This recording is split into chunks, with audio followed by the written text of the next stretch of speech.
But yeah, I watched this movie. It's a romantic comedy yesterday with Jazzy over FaceTime. It's kind of like something that we've always done, watched movies over FaceTime. It's like a whole it's a whole like routine that's like a little bit like, it's kind of difficult because we'll like have to sync our device, like we have to like press play at exactly the same time so that we're like hearing the movie individually but at the same time.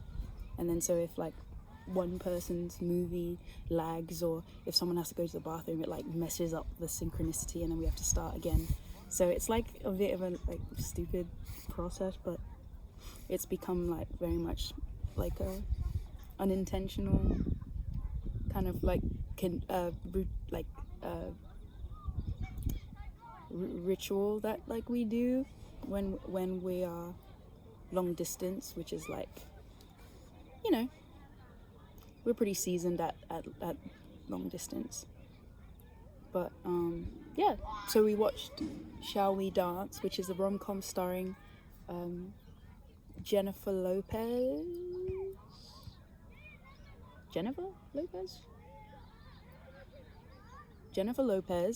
and Richard Gere, and it's really like nice.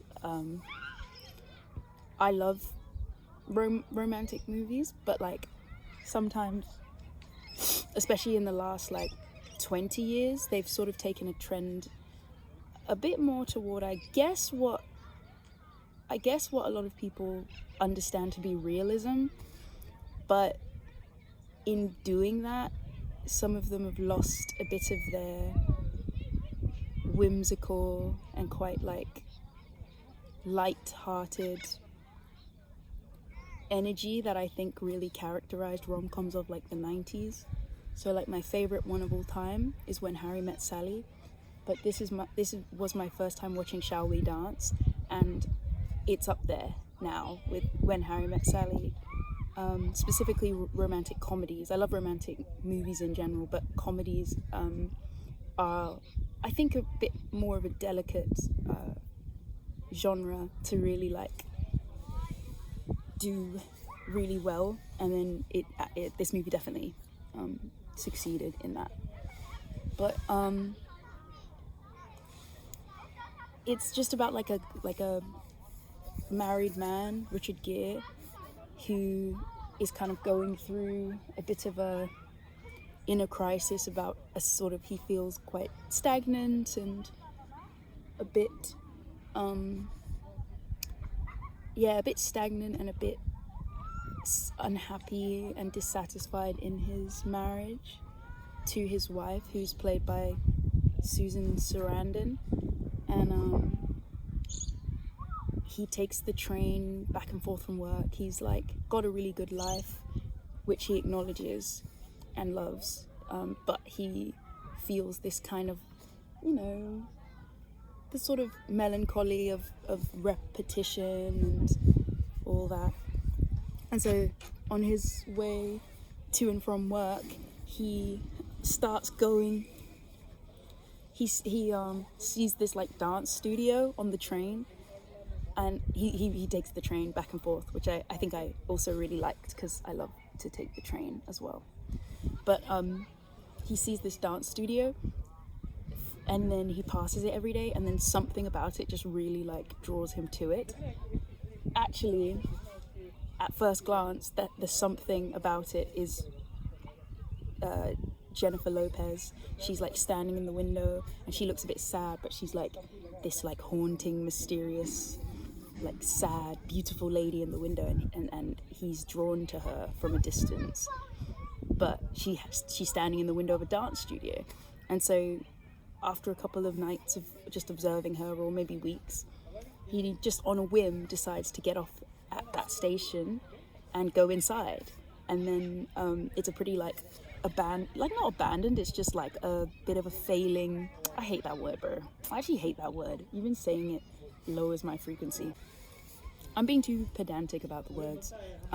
Yeah, okay, so it's a little bit of a, dying studio, and it's like a bit of a relic of its former glory days, put it that way. And so there's people in it, and the instructor is an older lady, and she's really passionate about dance, but it's just not what it used to be. There's like a younger dance club that's like kind of overtaken it. So he goes, and yeah, it's like a ballroom dancing studio, and the lady he'd seen in the window, Jennifer Lopez, she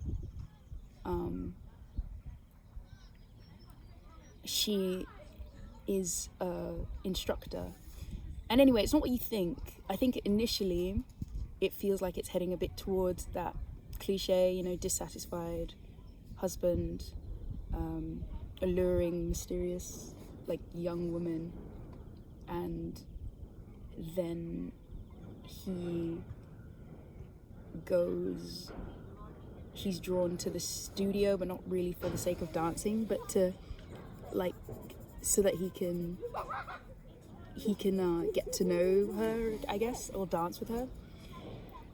But then when he starts it, when he starts going ostensibly to just get closer to her, he actually really discovers a genuine passion for ballroom dancing, and he befriends these two guys who also went to the class for kind of silly reasons allegedly, but they also really like it, and so it's a bit silly and lighthearted. He develops a friendship with everyone at the studio, this cast of characters and cast of misfits that found himself in the studio for different reasons, and he really ends up loving dance. But then he's also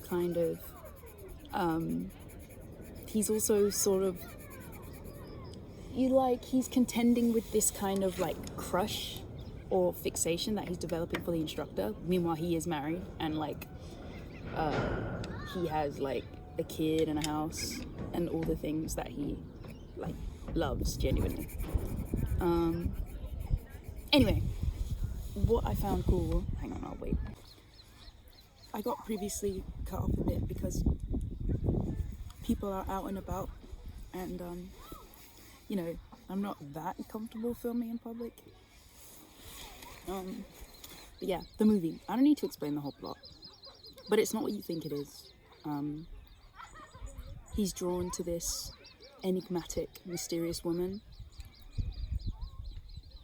and I think briefly he thinks that what he wants is her, but actually she's just the catalyst for him to discover that he loves ballroom dancing, and more than ballroom dancing, he just needed to rediscover a love and passion for himself in the form of some kind of outward expression of a desire. And it really resonated with me because when you have been in a relationship for a very long time, in a partnership, but also it could be anything. It could be friendship, it could be the relationship you have to your craft.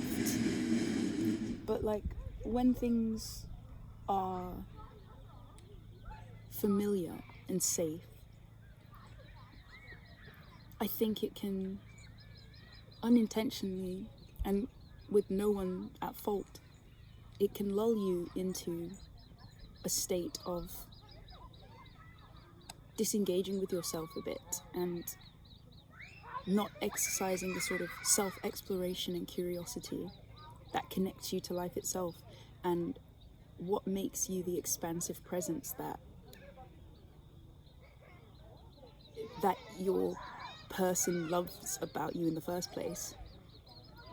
And so even though he's drawn to what he thinks is this woman at the studio, he actually discovers a deeper love and a channel for expression for himself, and it's ultimately about him.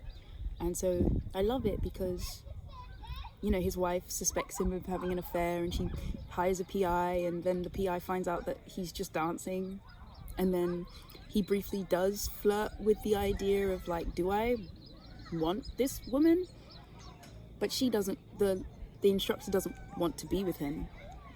But she really does connect to him on a deep level when she realizes that he loves dancing. And they have that shared passion. But it's for mutual, it's for their respective expression rather than for each other. And so in the end, you know, his wife ends up coming to one of his recitals unbeknownst to him and really seeing him shine. And, you know, there's a brief moment of her trying to reconcile, and them trying to reconcile, like, why didn't you share this with me? Why did you distance yourself from me? And he was forced to share with her that he'd been feeling a bit, you know, distant, or like their marriage had been a little bit not as connective as it was at the beginning. But what I liked about this movie that I thought was actually quite unique is that I don't think we get many movies or books now that discuss that dynamic delicately and with true tenderness and compassion for every party. It wasn't, the instructor wasn't an antagonist or some kind of homewrecker. He wasn't some selfish asshole, scumbag, cheater. And his wife wasn't some kind of clueless or like, you know, some kind of draining life force. Like, nobody was some silly archetype like that. It was just a really authentic, out in a very lighthearted and like silly narrative way, but it actually was quite a tender and very humanizing look at what happens sometimes within long-term beautiful relationships, and what happens when people grow together but they also sometimes forget to engage with themselves, and like and how, you know, we have the tendency to misinterpret that as like sometimes not wanting the circumstances we're in, but really we deeply desire to be seen and known in new ways, to be like rediscovered, to discover new things about ourselves. And I thought that was actually so like lovely, because I'm like in a marriage of my own, and you know, sometimes you're just inundated socially with so many, like, even in the form of jokes, like people can be so cynical, like, oh, this is my ball and chain. Like, it's like, I don't know, we've normalized such like sort of heavy and condemning language about not even marriage, but just long-term companionship and connection. And I have all the time in the world for other frameworks. I don't think it has to be one way. I don't think it has to be, things don't have to be monogamous, or they don't have to be, you know, they could be whatever type of relationship dynamic suits the people involved. But I have such a place in my heart for devotion and like long-term commitment to things, and I feel like to people is almost an extension for me of how I feel about things. Like, I've been drawing since I was little, and it would break my heart to stop drawing, and it's not because I'd be some kind of a failure if I didn't. It's just because the idea of still cultivating something or cherishing something that you're no longer unfamiliar to, and the kind of ongoing challenge of seeing the same thing that you've done through new eyes all the time, recognizing that it itself is always new, you're always new, and the things that you learn from it are always new. But then also this idea of like, sometimes those feelings rather than being a sign that something's wrong, it can just be an invitation to explore new areas or new like vessels for connection, like for yourself. I just don't think that is explored as like gently or like beautifully as this movie. And it was so sweet and it was so funny and it was so easy. It wasn't like harrowing or punishing of its characters for just simply experiencing the changing currents of long-term dynamics. I have these.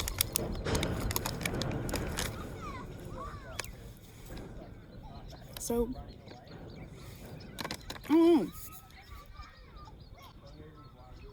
I am realizing all my videos have such spoilers because I don't know, I don't like write these things in advance. I just put the camera on and say what's on my on my heart, say what's on my mind.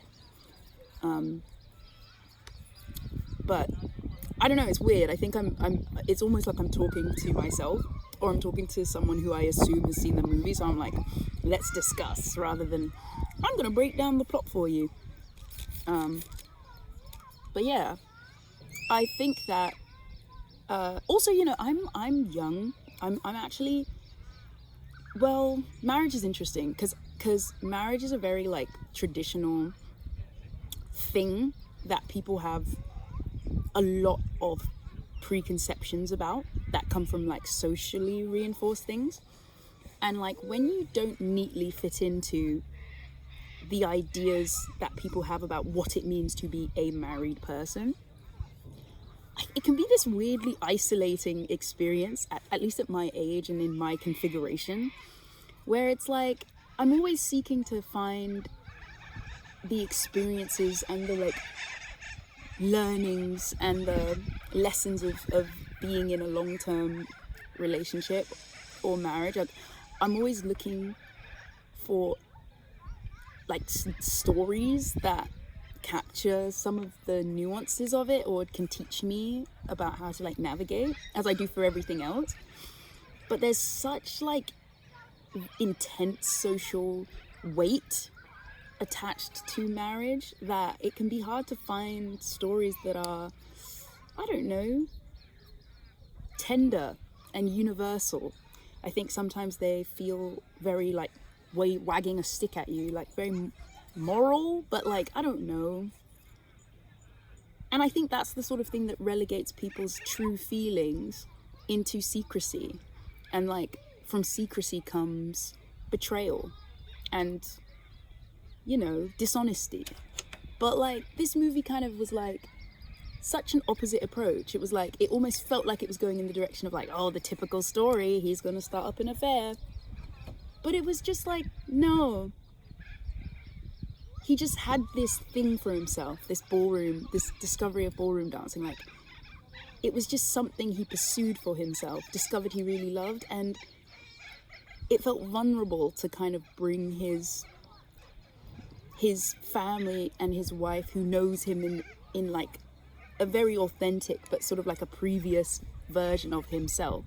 They know that version, and so introducing the two worlds, or like melding the two worlds, you know, it takes figuring out. Like, it takes time, but they eventually do resolve it together, and they come back together, and actually their relationship, it goes to this like new level because they can really see each other again. And I just thought that was really lovely. Also, the movie's just like got a really nice, like, it's got beautiful costume design, and it's got the kind of warmth of some of those like 90s or like early 2000s romantic comedies, and it's funny. And it's also got Stanley Tucci in it. It's actually got a pretty stacked cast. Like, it's got Jennifer Lopez, Richard Gere, Susan Sarandon, Stanley Tucci. I don't know his name, but I think he's like Italian, but he's also in Blue Jasmine. I think he's quite handsome. I forgot his name. And yeah, there's like some pretty heavy hitters in there, but the movie itself isn't like the biggest blockbuster in the world, which I find interesting because I'm like, I wonder if that is because of the approach it took in exploring marriage. I think like usually romantic comedies are about first finding each other and like that whole journey, like in When Harry Met Sally, and then marriage is always like this end point in narratives. It's always like this ending, but I love the fact that it explored a couple in their like 50s later in their marriage, and like almost like a rediscovery of themselves while into this like relationship already. I just like it. Like I think it's not always the approach taken. This movie also kind of had a lovely lack of ageism that I feel like I'm not conscious of, but when you watch a lot of romantic movies, they tend to be permeated by like youth, questions of youth, complexes of youth, people navigating dating in their 20s, and it's really compelling stuff, don't get me wrong. But I'm like, I want to hear from people in a different season of their lives and season of their relationship. I think that's very useful. I think that's very powerful, very useful to absorb at any age. Because like, at what stage do you stop changing and stop growing? Never. So yeah, shall we dance? Also, I love it in terms of just like, I've always had a secret desire myself to like ballroom dance. I love all forms of dance, in this very like aching kind of way, where it's like every time I see people dance, whether it's in the old movies or if it's like new music videos or whatever, like I have this like secret longing to dance. So I understood him on that level.